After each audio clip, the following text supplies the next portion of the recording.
tomato soup today on Weekend at the Cottage. I'm sure you'll agree one of the top 10 memories of being a kid was being served a bowl of delicious tomato soup. Whether mom or dad or grandma or grandpa served it to you first, one bite and you were hooked. I'll show you how to make a really delicious tomato soup today. We're at the stove top, heat is on medium. I have a large soup pot and I'm adding in 2 sticks of unsalted butter. Once the butter melts, we're adding 2 chopped sweet onions, and I'm using Vidalia onions. The sweetness of the onion is important to the flavor of this recipe. Give your onions a stir, cover them, and allow them to cook for 10 minutes.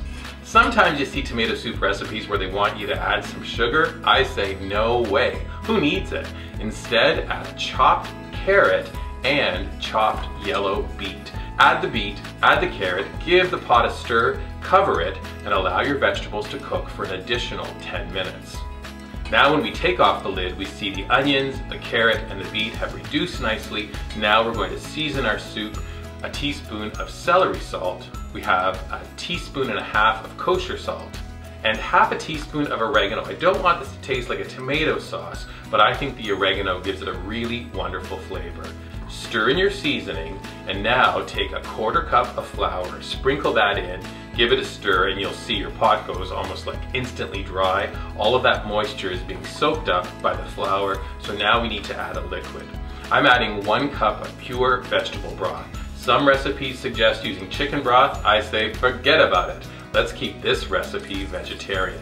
Stir in the liquid, and now we're on to a key ingredient. I'm using San Marzano tomatoes, which I think are the most flavorful available in the market. They're a little bit more expensive, but they're so worth the additional cost. You need 3 28-ounce cans of San Marzano tomatoes. Pour them into your pot. Give your pot a stir, cover your pot, reduce the heat to low, and allow the soup to cook for 20 minutes. Now that the soup is cooked, remove it from the heat, and now we need to puree it. You can use a hand wand to puree your soup.